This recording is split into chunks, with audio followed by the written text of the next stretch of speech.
on, Mike. Hey, Ty. I don't think you know how excited I am to finally have you on my show. You've declined my offers, what, 6 months in a row now?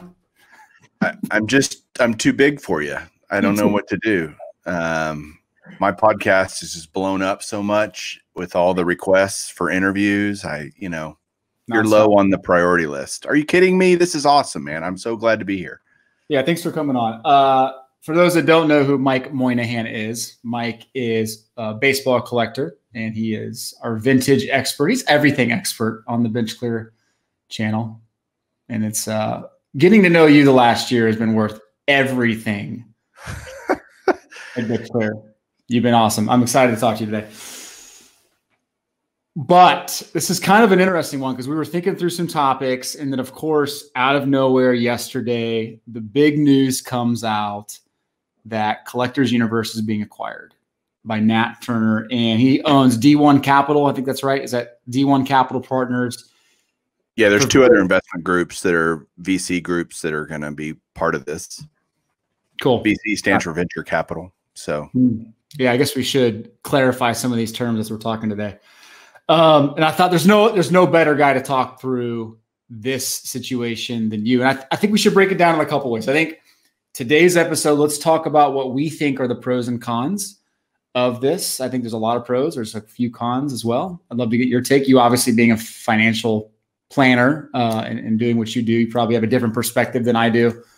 Let's talk about that. And then I think we should have a second part episode on your podcast where we talk about what we would do if we were acquiring PSA. I think that sounds like a great plan. Let's go for it. All right. So real quick, the specifics of the deal, right? It's $75 a share, $75.25, I think, $700 million buyout by Nat Turner and Cohen Private Ventures and D1 Capital Partners. When you first saw the news, what was your immediate reaction to that? It's about bloody time. That was my first reaction. Okay. Honestly, first of all, my background, I'm a certified financial planner. I've been doing investments for individuals and businesses for 22 years.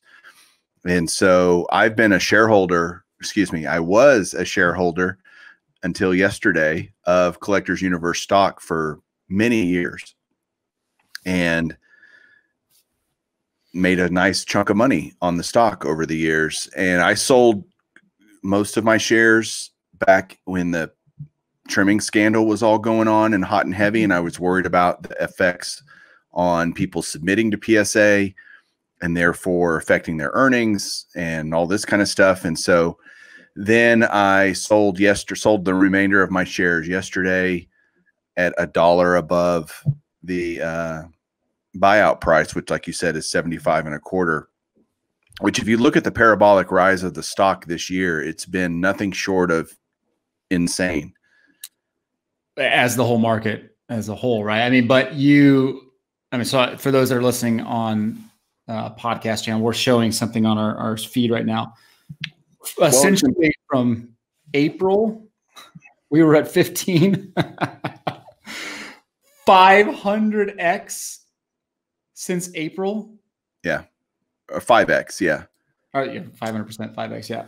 Yeah. But what people don't, Collectors Universe is a very small company, and small caps in general this year have not done very well. And that makes sense in the COVID era because you've got smaller companies that have had to shut down, and it's affected them more than your Apples and your Amazons and your giant companies. They can weather the storm of a economic recession we're in a recession, an economic recession way better than smaller companies, of which PSA is one of those smaller companies. And yet PSA is, record backlogs, million-plus cards, probably closer to 2 million now, actually, backlogged cards.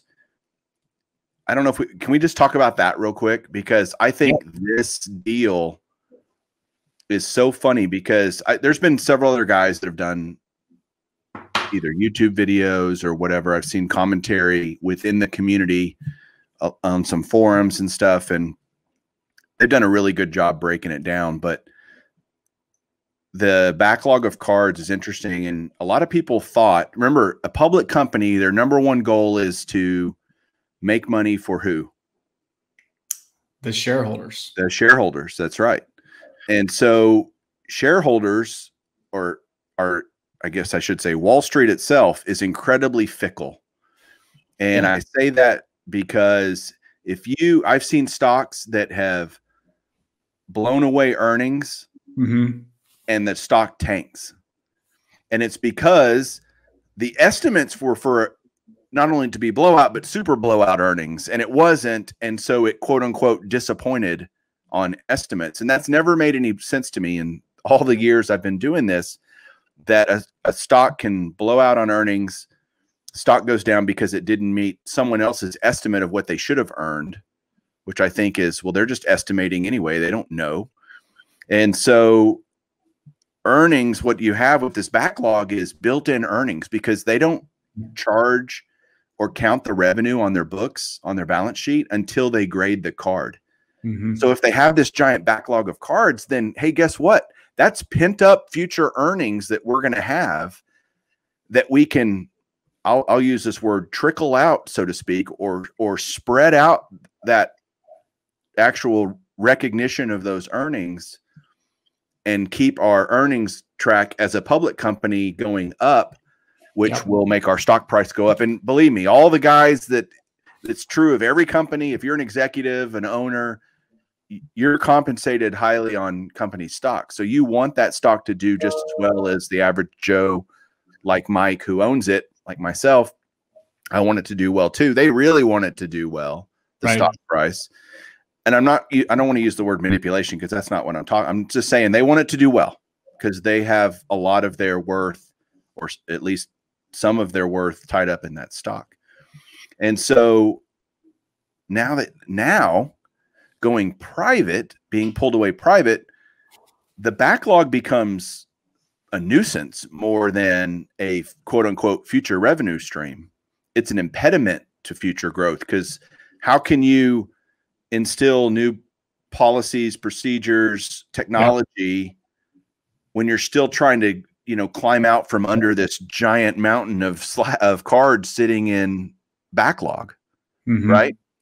So I think the first priority for them is going to be, let's knock this out. Let's do a good job. Let's, grade them fairly, all those things, but let's ramp up processing of all these orders so that we can move into R&D of the next wave of grading, which I think is coming, by the way. Let's not talk about that yet, because I'm very interested. You're right. I'm sorry.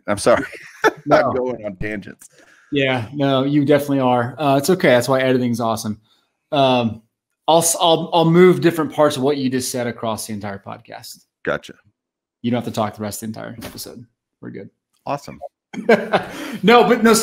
So a couple things about what you said. First is, I think, to your point, I think it's an incredibly bullish sign for the hobby. You got a guy, Nat Turner, who's not just any guy who, obviously he's successful in the tech company he's invested in. He's got a great venture capitalist firm who's invested in some seriously big time players in the tech world, but he's an avid basketball card collector. Like I think you know this, but he has one of the best collections in basketball cards that we've seen. Right? He publicized not one of. He has the best basketball card collection. By him investing $700 million, it's not just saying, I believe in PSA. I believe he is betting $700 million on the growth and the excitement of the hobby. That's right. Again, I think a guy like that, who's obviously a big time collector and knows the hobby, is looking at this through the lens of, do I see this being sustainable in the short and, probably midterm? And I think he gave us $700 million in guarantees that he believes the hobby is going to continue going up. So that's my first reaction to that. What are your thoughts there? Totally agree. Nat Turner's collection, you talk about his basketball collection, his baseball collection, he's shown it before on YouTube, and it's made me blush. Really? It's absolutely insane. His vintage baseball collection is second to none. But again, if you have enough money, you can buy whatever you want. And he does. But he loves the stuff too. It's not just throwing money at it. He truly has a passion for the hobby. And how cool is it that a hobbyist has bought PSA? I mean, I just think it's nothing but good things, and we'll get into that. Yeah. Second thing I would love your response to is I think, and I don't think anyone debated this, but for the new people coming into the hobby, new people just entering the marketplace, like this reinforces the absolute importance of of grading in the hobby. It is the fuel that feeds the engine. It's not going anywhere, right? Absolutely not. And if you're not on board with grading, you need to, because there's three major players, right? PSA, BGS, and SGC. PSA is the juggernaut. You can say whatever you want about, the backlog, and SGC started seeing orders. Well, what happened to SGC? Guess what? Same problem that PSA has, they had, and they started missing deadlines. They started getting backlogged. And, it used to be back in the day, PSA was mainly kind of that, they would grade post-war to, 90s stuff. And then you had SGC grading all the pre-war, and you had everything new going to Beckett, to BGS, everything coming out of the packs, all the rookies, everything was going to BGS. That's not true anymore. Everything's going to PSA, everything. And they are the juggernaut.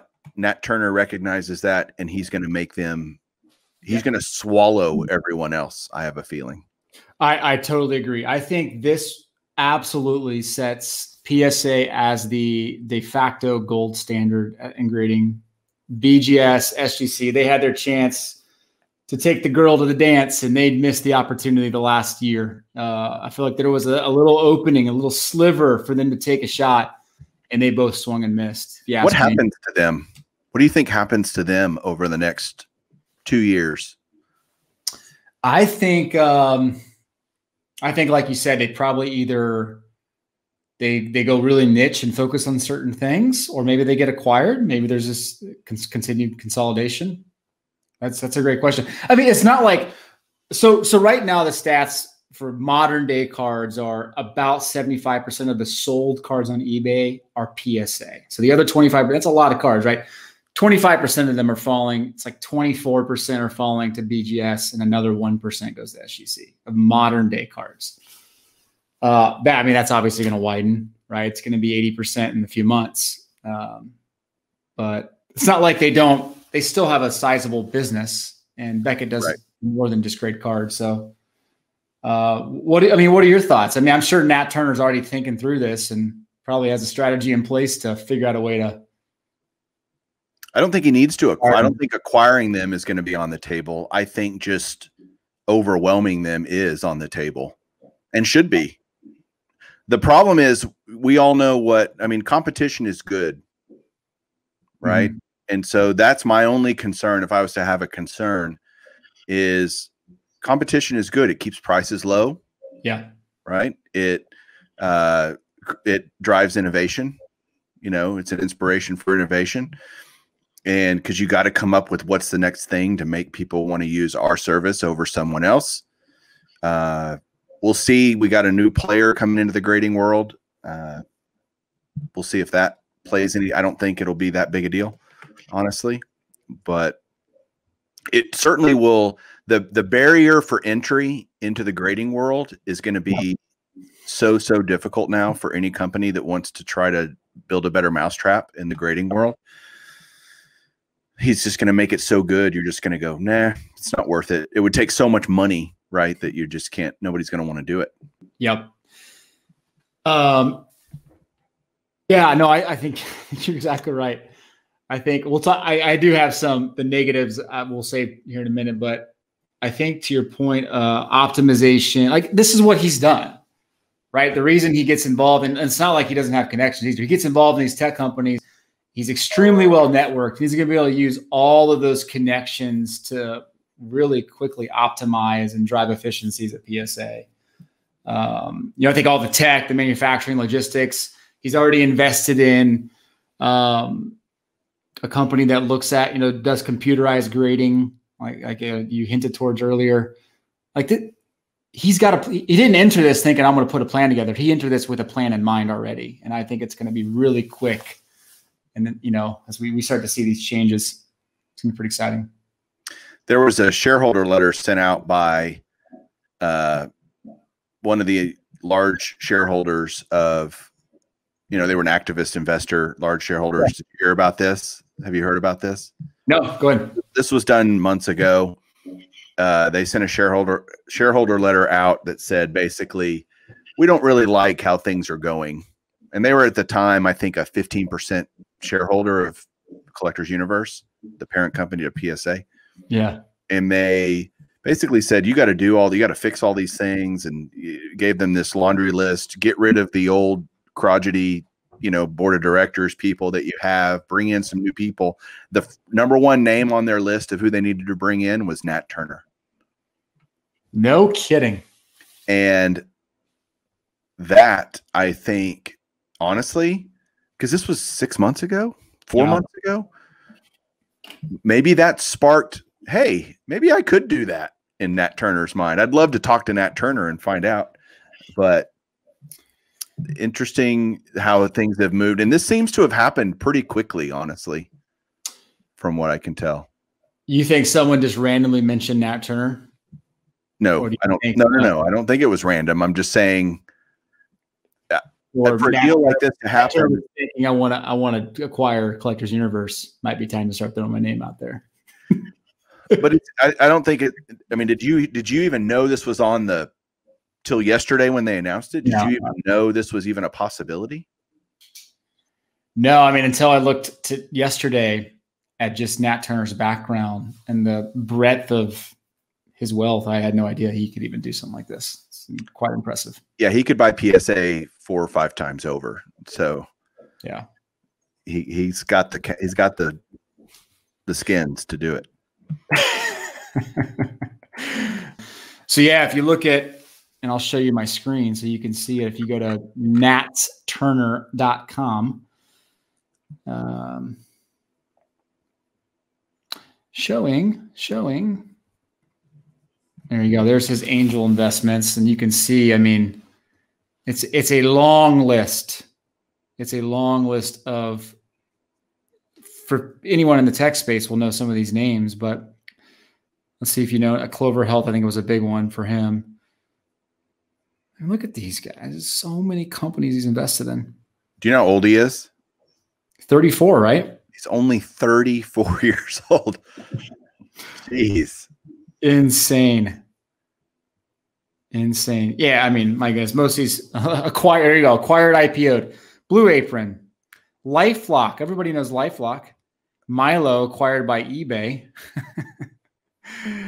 I mean, look at all these companies he's invested in have been acquired or IPO'd. My goodness gracious. Yeah. He's doing okay. He failed on a few too. Here you go. He's not perfect. Okay. Nobody is. All right. Anyway. All right. So any other thoughts on just the pros? I mean, I think we've covered a lot of it. I think we're both this is a net bullish sign for the hobby and a great thing for PSA. Yeah. I think it's only good for the hobby. Absolutely. You mentioned the backlog being cleared up first. What else do you think happens almost immediately? What do you think he goes in and starts shaking up that we start to see in the next few months? I think he fires Joe Orlando. I saw today he's staying on, right, as the director. Yeah, that's lip service. I think that's just window dressing. Yeah, I think his head is definitely on the block. I mean, PSA only got into this situation because of him at the helm. I mean, he obviously didn't fix it. So what makes anyone think that he's capable of fixing it now? Why would that, be something that you would even consider keeping him on? Now, will he stay through a few? You don't just buy a company and go in and just fire everyone. That's not good business. You need to go in a set. It'll take 3 to 6 months for them just to try to figure out what all is wrong. Okay, let's figure out what's all wrong. Now that we're on the inside, now that we have, tickets, to backstage, let's go see what's going on. That's going to take some time. So I think Joe Orlando's days are definitely numbered at Collectors Universe. I think they're going to spin off the coin business. I think they'll end up saying, no, we don't want to do that anymore, and sell it, spin it off or sell it. And they're going to just focus on cards. Yeah, and that makes perfect sense, right? A guy like that's going to figure, okay, let's look at the areas of the business that have the highest margins that we can capitalize on. And I don't think anyone is thinking what's going to happen with the coin business right now. You're thinking what's going to happen with the card business. Right. Yeah, that makes a lot of sense. Now, do you think we start to see, I think it's Jimament. Is that the name of the company he's already, I think his name has been tied to a company called Jimament. I should have looked into that, but I think that's the technology that's used to do computerized grading. Do you think we start to see a shift towards computerized grading in the near future? I do. I don't think it's as close as maybe the public thinks. Okay. I do think I heard somebody saying, like, have an app on your phone where you can take a picture of a card and it grades it for you right there as an idea and a theory. And I'm like, it's more than just that. Right. I think a computer can do certain things, and then I think a human has to do certain things. So we can look at a card and a computer can tell you how much off center it is. Is it 70-30, 60-40, whatever, 50-50? It can do that. I think it can tell you how sharp the corners are, by looking at it, how sharp the color is, how many print defects might be on it or whatever, all the pixelation of the picture and all that kind of stuff, the resolution or registration, I should say. But at the end of the day, there's a word called two words called eye appeal, right, of a card. And that matters to a grade. And that, I don't know that eye appeal can be distinguished by a computer or a robot. So, do I think it provides some efficiencies in the future? Absolutely. Within a year or two, I think we're going to see that. A year or two. Interesting. Yeah, you would think they would probably figure out a way. They would start to implement it with certain cards. If it's the Topps flagship that comes in, they set the parameters, the algorithms and they run it through a certain, release and test it that way. Autographs, maybe they pull off relics, they pull off something like that. It's funny you mentioned like scanning from your phone, because you could get to a world where you're scanning from your phone and you're printing from your 3D printer the case around your card, right? And you pop out your graded card right from your house. I think we should work on the technology behind that. I think we could figure something out. What do you think happens first? Do you think we get fully graded cards computerized, or do you think we have self-driving cars first? Fully computerized graded cards, I think, happens first. We've been talking about self-driving cars since 1963. So come on, let's go. Yeah. What do you think about the computer technology? Do you think it can be, because look, a 10 right now, you get a Gem Mint 10 on a card. That's someone's opinion of what that card looked like. That grader could have been having a bad day or a good day, or they're just feeling generous. The human part, the human element is injected in every grade. If you take that away, just like umpiring or refereeing, and you leave it up to a computer, does that instill more confidence in the grading system or less confidence in the general public? I think at first it raises all kinds of doubts and it creates frustrations, but I think ultimately it instills more confidence.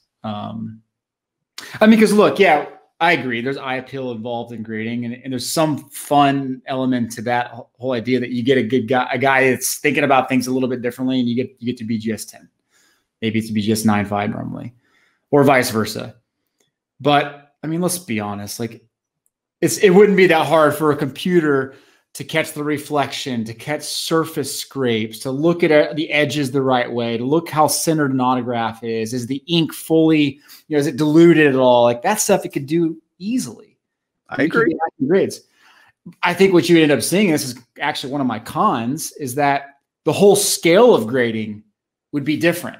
And you would probably see a whole lot less PSA 10s, pristine cards than we are used to seeing. Because that's a great point. That's a great point. And you and I both like put a 9 and a 10 on a modern card, especially. You put a 9 and a 10 next to each other on PSA, and you go, I can't. What's the difference? There's no difference in these two cards, And so I think a computer will be able to distinguish that even more. There will be more of a, there's something wrong if you get a 9. Yeah. Versus it's genuinely perfect if it's a 10. And I think those are going to be a lot harder to come by in the future.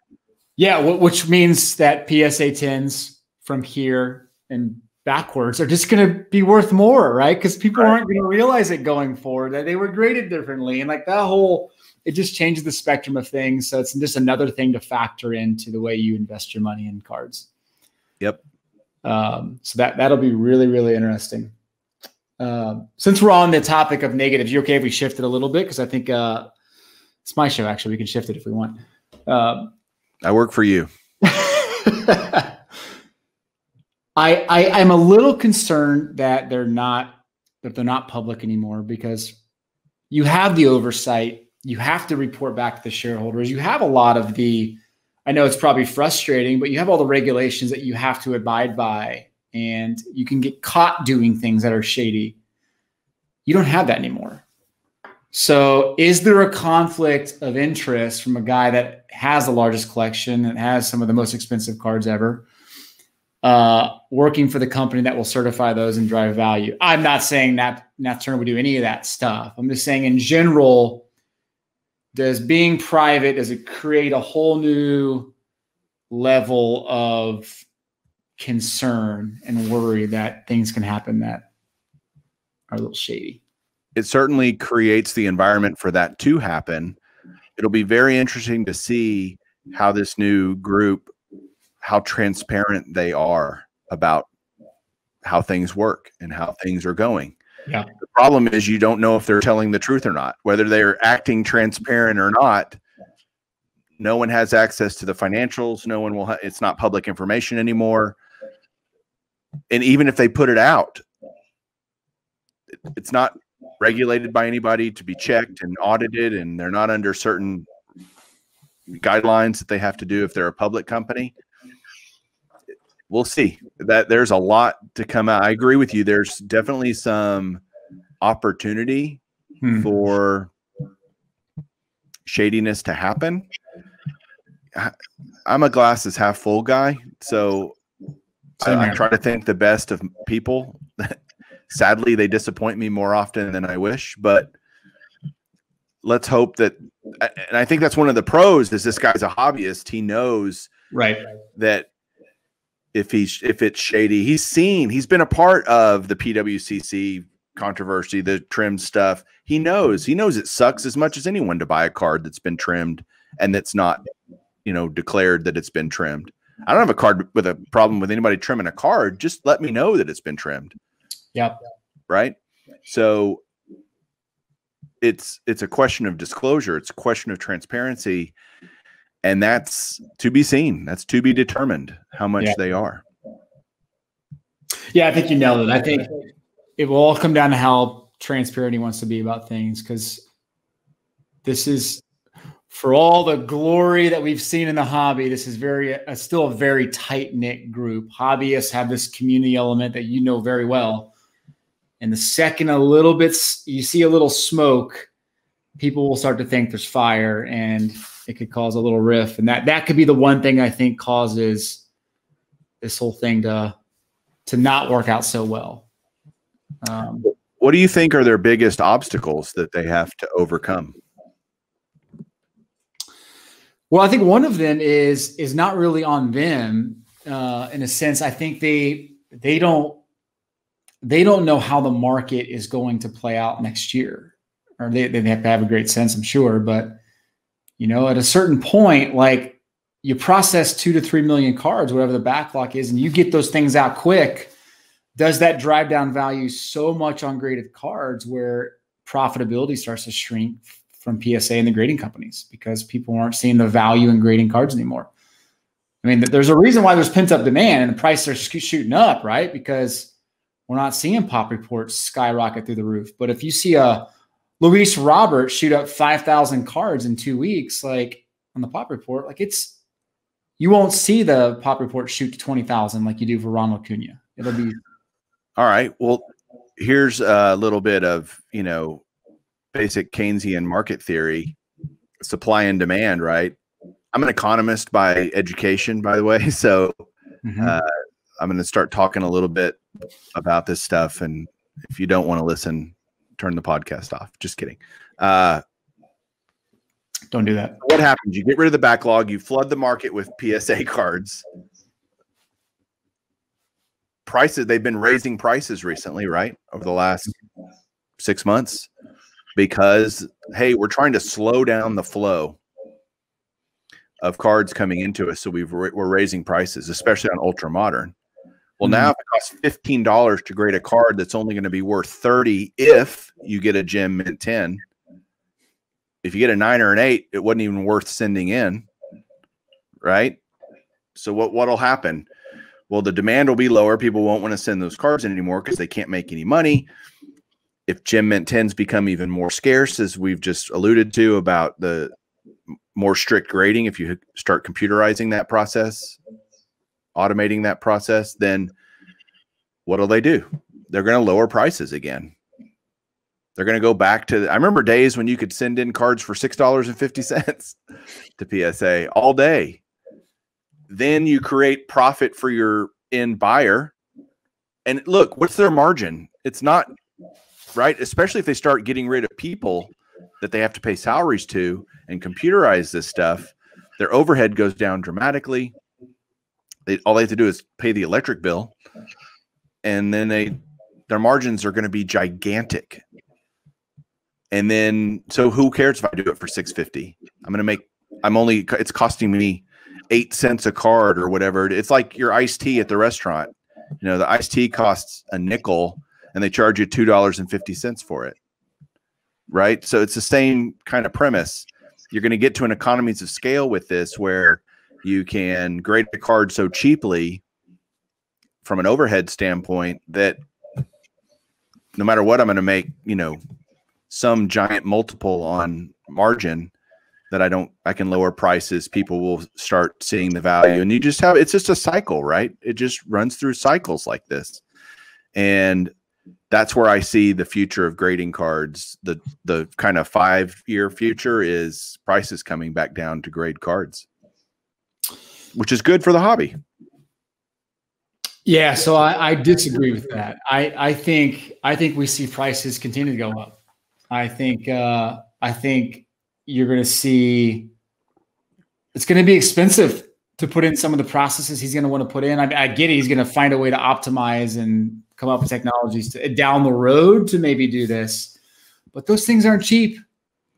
I'm not saying it's soon. I'm agreeing. I agree with you. It's not going to be soon.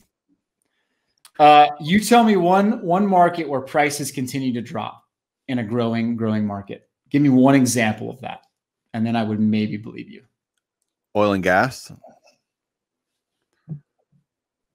Okay.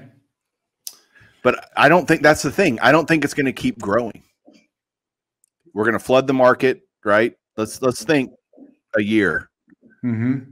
The backlog gets dissipated. Do you agree that's going to happen? Do you think that? 100%. I think they'll catch up with the backlog for sure. Okay. So they catch up with the backlog, flood the market with Luis Robert rookies, and you know, there's 1 million Luka Doncic, you know, PSA 10s out there. Right. The demand's going to go down because people aren't going to see the profit to be made. They're going to be like, you know what? I don't want to spend $15 to grade this card because the juice isn't worth the squeeze anymore, and demand will come down. That's so I don't think it's just going to keep growing exponentially, the graded card market. Okay, interesting. So, I mean, the reason why they were charging $650 10 years ago was because no one's thinking wanted to grade their card, right? And you see declining demand, and we're at $650 a card again, $8 a card again. It's more than likely, at least we agree in the short term, it would be because of declining demand, not because they've somehow come up with a machine that grades it for them. It's because demand dropped, they're lowering the price. Correct. Which would you agree would be a bad thing for the hobby, right? Yeah, we can all grade our cards cheaper, but no one wants to pay the premium anymore. And are you saying you're okay with that because that's the ebb and flow of a market? Well, okay, think about it this way. Do I think the sport card market is going to keep growing? Yes. Do I think grading will only become more popular? Yes. Do I think they're going to get more efficient and be able to process more cards as they implement new technologies? Yes.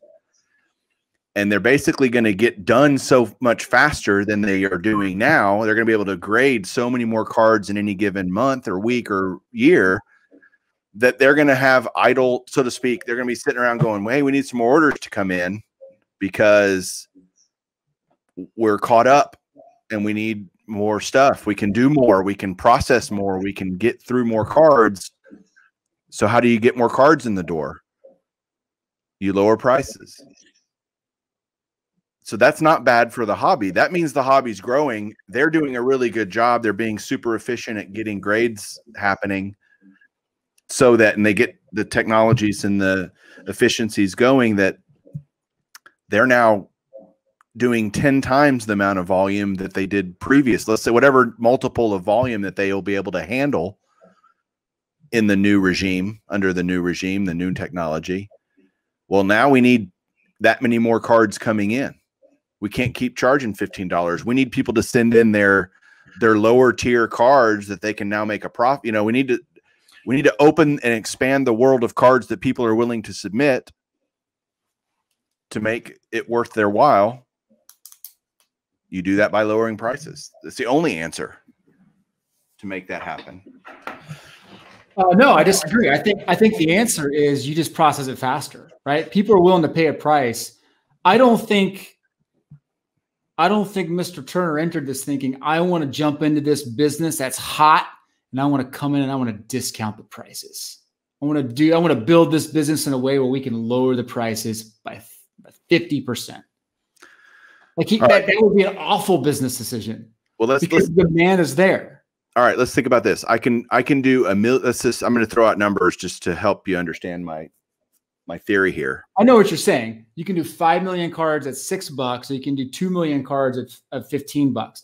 But that's under the premise that if all of a sudden it's $6, people are going to send more cards than they are now. But I think what we're seeing, there's a 3 million card backlog because people are already sending every stinking card they want. There's a reason why we have a pop report of 20,000 cards on certain players 2 years ago. And yet I have a stack of cards sitting right over here that I went through with some friends and I went, no, not worth grading. Even though I'd like to get it graded, I've said, no, that card even if I get a 10 is only worth $30. It cost me 15 to grade it, shipping, insurance, time. No thanks. But if I know it's only $10 to send that card in, and I'm going to get it back in 3 weeks, then I send it in. And everybody and their mom sends those cards in, and the PSA 10's worth $12, and you don't do it. Okay. Don't we have that problem now with a lot of modern cards? What's the Luca pop right now? Good grief. On Prism, just as an example. Yeah, it's crazy high, right? But you would take a Luca Prism right now, right? Because it sells for $5,000. What? But as more and more of those come out, will that not drive the price down no matter how good Luca performs on the basketball court?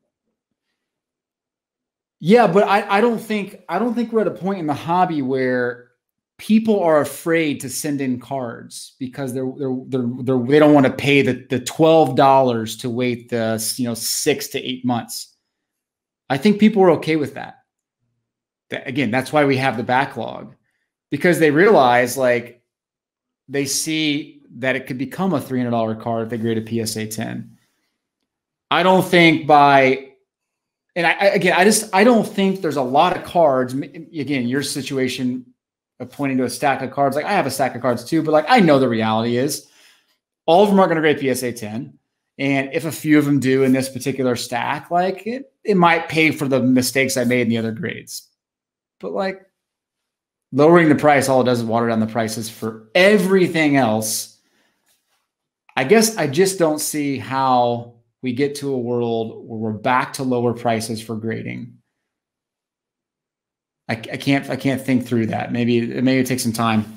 And again, this would be a great conversation to have with Nat Turn and figure out what he's thinking with that. But the great thing is both of us are talking about something that ultimately is good. Like I don't think it's bad. I don't think it spells doom for the hobby in any way that I'm talking about here. Anything I'm talking about is only good for the hobby. It speaks to the growth of the hobby, and I think the continued growth of the hobby. And you're saying the same.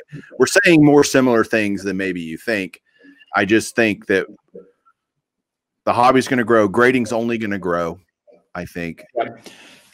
So I just think they're going to be able to grade so many that, again, would you rather,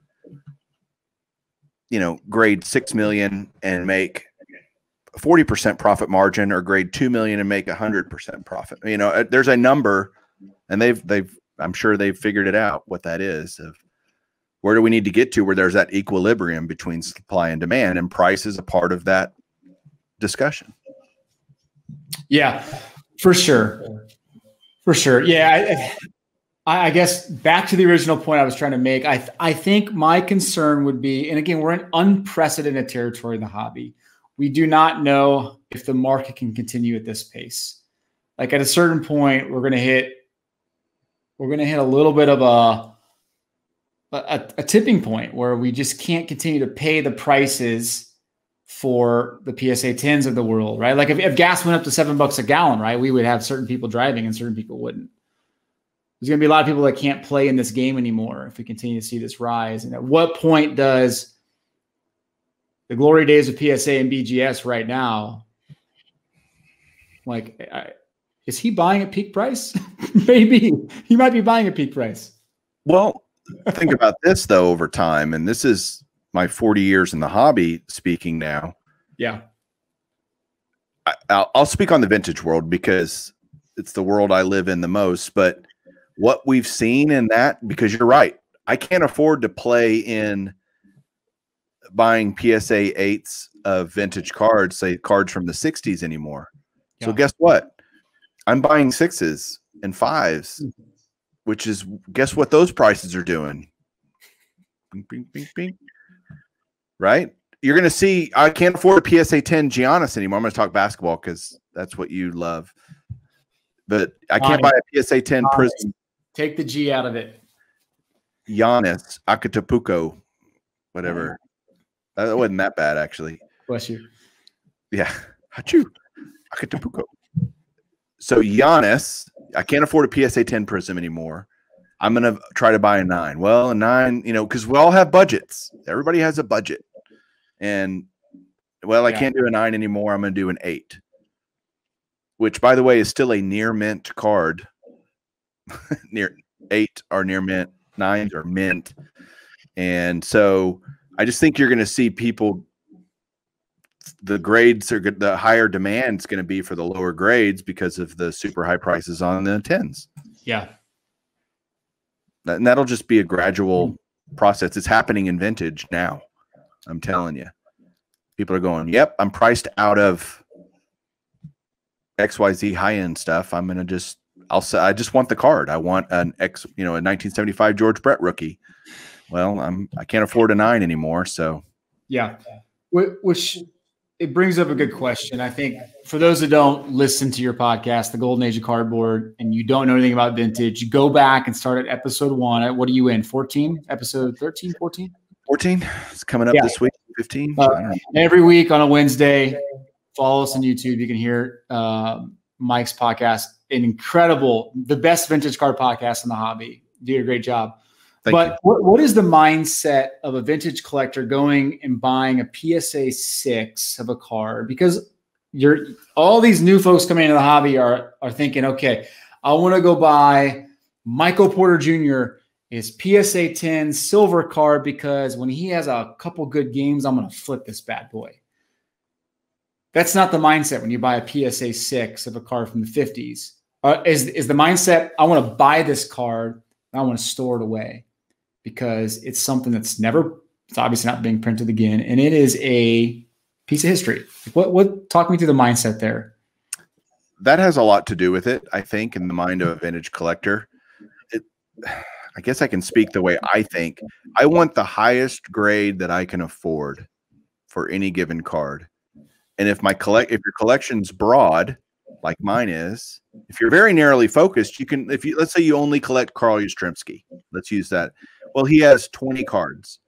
You can save up, and depending on your budget and whatnot, you can go get 8s and 9s in almost any one of his cards. They're all going up, but they're not like, they don't all have commas in them. You know what I mean? And right. So his rookie would be, but that may be the only card that you have to quote unquote pay up for. If you're buying Mantle, they've been priced high and crazy forever. They're only going up. The big guys, Clemente, Mantle, Mays, Aaron, those guys are guys they're never cheap. They've never been cheap, relatively speaking, and now they're really not cheap.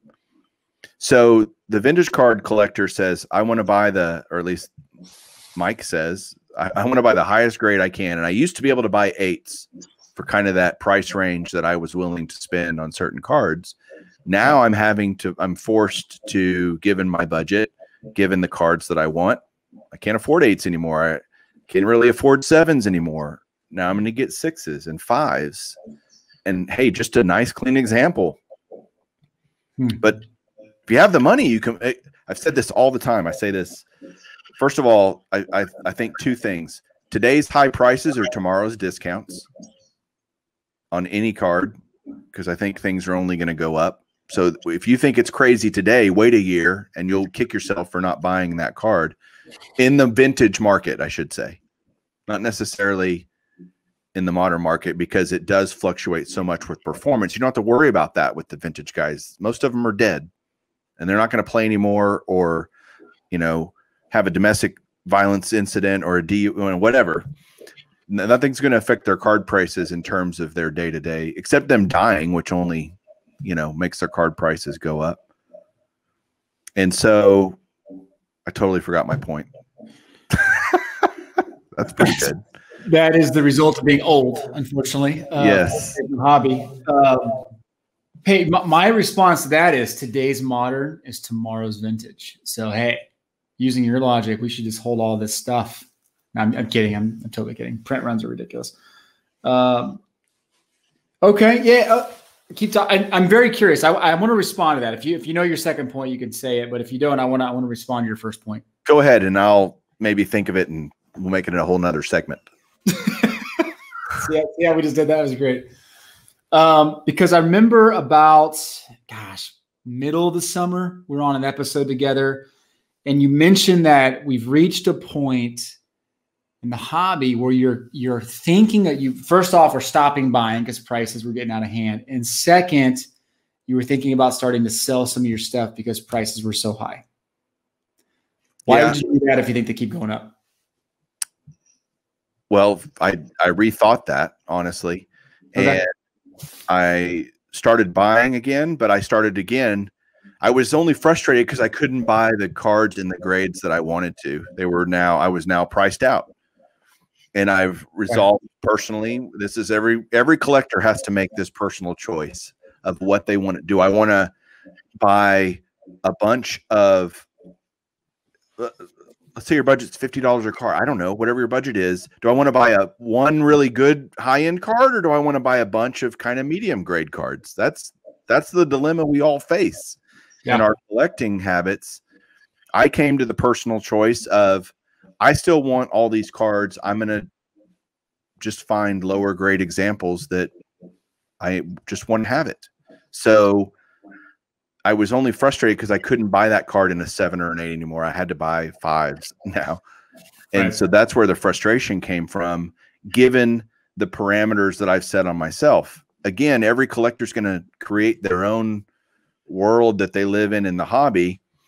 There are hobbyists that have $100 a month to spend on cards. There are guys that spend thousands and thousands and tens of thousands a month on cards, and everything in between. None of it's wrong. We're just all different. Wherever you are, you need to find a happy place for that. And because that's the whole thing. This is a hobby. I think this is still a hobby. There are a lot of people that don't. They think it's an investment, and I want it to go up too. I don't want it to have no value, but that's a whole nother podcast, isn't it? Yeah, it is. It's funny because if you look at, gosh, somebody on our Discord posted something about a collector. I shouldn't even say collector. Somebody snagged 1,000 boxes of Prism football through bots. Okay. And he was bragging about it in Twitter or on Twitter. And there was a discussion taking place underneath with everybody just about how this is basically sucked the life out of hobbyists being able to enjoy the hobby. Right. And which you just say, I still think this is a hobby. Like we talk about computerized grading. We talk about bots buying all the boxes up, right? At a certain point, you wonder when we truly do wash out the hobbyists that were in this hobby because it was so unique and personal by injecting all this, technology. I'm not saying that's an impossible future. I don't know that it isn't. That saddens me to even, because I have to admit that that's a realistic, or that's not maybe not realistic. It's a possibility. That would be a shame because the guys that, again, cardboard is not what I use to make my rent or, put food on the table. There are plenty of guys out there that are doing that. They're making their living flipping cards, and good on them. Yeah. What happens to the guys like me that we do it for fun? If it goes up, great. I'm not a seller. I didn't sell any cards, by the way, as you alluded to earlier. I did seriously contemplate it because the point was, at what point is it irresponsible for me to keep holding all this stuff? Right. Like I could buy a house, like literally with cash, with what's sitting behind me. Is that smart? Is that the best thing for my family long term? What's the point of keeping it if it's just gotten so crazy? Everybody has a price. There's nobody that can tell me out there, I would never sell my cards for any amount of money. You're a liar. Sorry. We all have a price. I have a number on it. You can have everything in here in this room, if you're watching on YouTube, that for a price. And no matter how much I love it, which I do, and how much I have a passion for it. So at some point I was thinking, God, is this just irresponsible? Is it getting to that point where my price has been met? Where maybe I am at the price. And on some cards, certain cards, it was getting really close where I was like, I can't hold a card. I had a Luca, by the way, I bought for $15. It's now a $600 card, a PSA 9. A year ago, I bought it. So I was like, why do I keep that? Yep. Because it's going to go to 1,200, maybe. Which I still have it, by the way. Of course you do. This is going to be a great segue into another episode we're going to have together. And it's going to be how to construct a portfolio in the same way you would construct a portfolio of stocks. Because the question that always comes up with new folks coming in, and so it's not even about like, hey, I got this card in a pack, when should I sell it? It's, hey, I got a Luka Doncic and it's gone up 500%.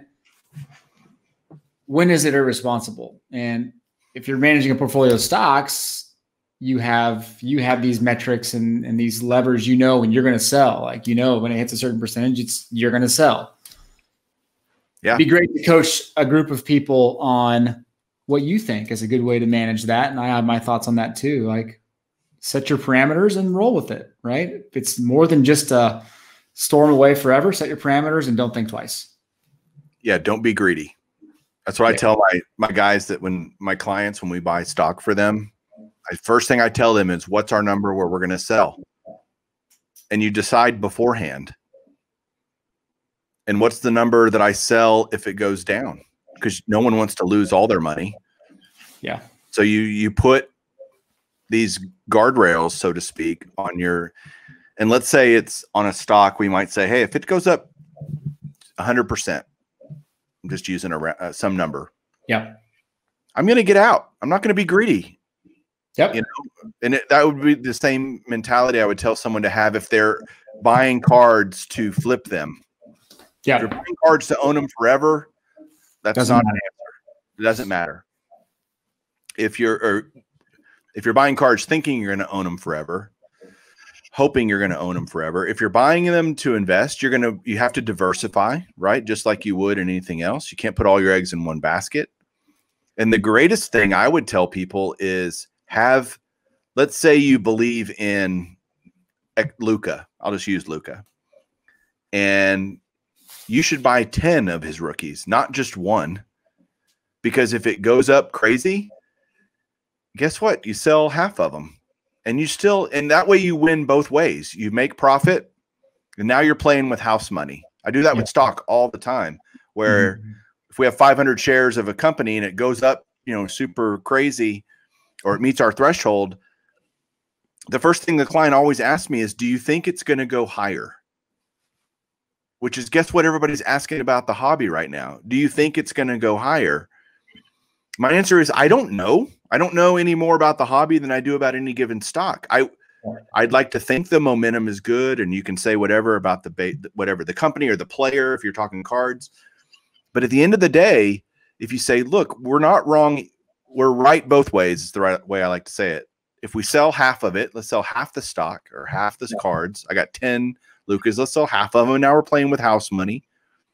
If it goes up, great. If it doesn't, it doesn't kill us. Yeah.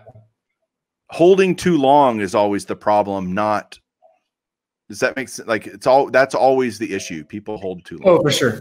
For sure. Well, it's funny. If you listen to a good podcast on, VC investing or, seed investing or whatever it may be, right? When you're trying to pitch an idea to somebody, good VC investors, like, one of the main questions they ask is, what is your exit strategy? Like, what is your plan to get out? It may not be executed perfectly, but what is at least your plan? And I think you have to, especially in this very fast moving environment with sports cards, even if you are buying to hold long-term, like, you still need to have an idea of what a practical exit strategy could be for you in this investment, especially when you're getting into high dollar cards. And if you're asking that question after you buy it, then you've good luck. It's too late. It's too late. We decided beforehand, but of course, this has everything to do with the PSA acquisition by Nat Turner and his group. So I feel like we're doing 3 different podcasts here. Like, this is crazy. We are. We want to talk about so much, and we're doing it in one episode, which probably means it's a good time to end and pick this up in another episode. You don't seem excited about that. You just seem like you want to keep talking. Man, you're driving the train. I'm just a passenger. Like I tell everybody, the average listener drops off after 47 minutes. So we've already lost most of the people anyway, because we're at 59. We're at 60 minutes. They missed all that great commentary. Don't you have the 5 questions for me or any of that fun stuff that you do on your podcast? I do. Are we going to do that, or we're such good friends that I don't even get the guest treatment? No, I got them for you. It's, by the way, if you haven't listened to the wives episode, go listen to the wives episode. You'll see the link up here somewhere. I'll put it in here. Your wife was awesome with the 5 questions. I can't believe she nailed your drink. What was it? Was it a pecan praline whiskey? It is fantastic. Okay. Yeah, I'm going to look it up right now while we're sitting here. Pecan praline. Speaking of that, Jeff owes us something, doesn't he? That's what I want from Jeff, by the way. So here's what I'm looking at. I'll show it to you. Tell me what I need to get. That's not the one, is it? That's Tumblr. That's what I get for looking for Nat Turner. Here you go. So here's pecan praline. Anything? That's it. That's the one? That's it. Wow. Okay. What do these go for? Well, here you go. Cheap. Yep. Okay. Must be 21 years or older to enjoy this beverage. So good. So good. You can put it with, if you're a whiskey drinker at all or bourbon drinker, you can mix it with Coke or Diet Coke or whatever. I just drink it straight. It's a sipping whiskey for me. And you can drink it neat or on the rocks. It's good either way. Beautiful. All right, man. Of our network, by the way. What's that? They're not a sponsor of our network, just so everybody knows. Yeah, you're right. You're right. I'm excited about doing some rapid fire with you. It's been really nice having you on the show. I have enjoyed it very much, Ty. Thank you. You're good. I think you've made me realize I need to articulate thoughts better because you're so well spoken. All your maturity. All right, ready for this? Rapid fire. Rapid fire. Let's go. What is your favorite Disney character? My favorite Disney character, probably Timon from The Lion King. Okay, nice. What is your favorite memory with your daughter? Man, going to the World Series with her in 2010. 2010. So that's Texas first. Who are they playing that year? 2011 versus the Cardinals. Okay, gotcha. Nice. Did you take her to all the games or one of the games or one of the games? But it was a great experience. It was fun. Okay, awesome. What is your favorite flavor of ice cream? That's so not fair. Whenever I go get ice cream, I get a double dip and I get mint chocolate chip and peanut butter cup. Okay. So, but if I had to choose, I'd choose peanut butter cup. Are you a Reese's guy then? Do you grab Reese's? Best candy ever created. Chocolate peanut butter. What's not to love? Come on. Yeah, agreed. If you could run any non-hobby related business, what company would you be the CEO of? Non-hobby related. I would run the Texas Rangers. Let's go non-sports related. Let's really stretch here. That wasn't fun. That's all the stuff I love. Sports and sports cards, like diversification, Mike. Come on. Golly. This is supposed to be rapid fire. I'm not doing very good on the rapid. Nike. No, it's sports related. Dang it. We'll take Nike because I don't want to see. No, I'd run. I tell you what. I'll answer Callaway Golf. I would run Callaway Golf. Are you a big golfer? We haven't talked about this. Yes, oh yeah, we have talked about this. That's right. I played today. Come on. The benefits of being in Texas. It was 50 degrees, windy, but yes. Okay. Outside of the Bible, which book do you wish you could have written?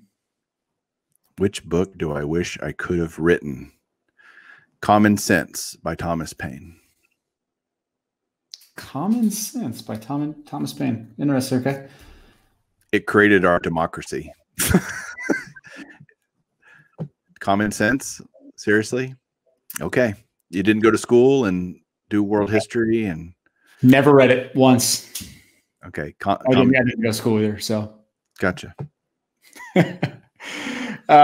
And last question, only because I love what you've done overseas, but tell me about your favorite time in South America.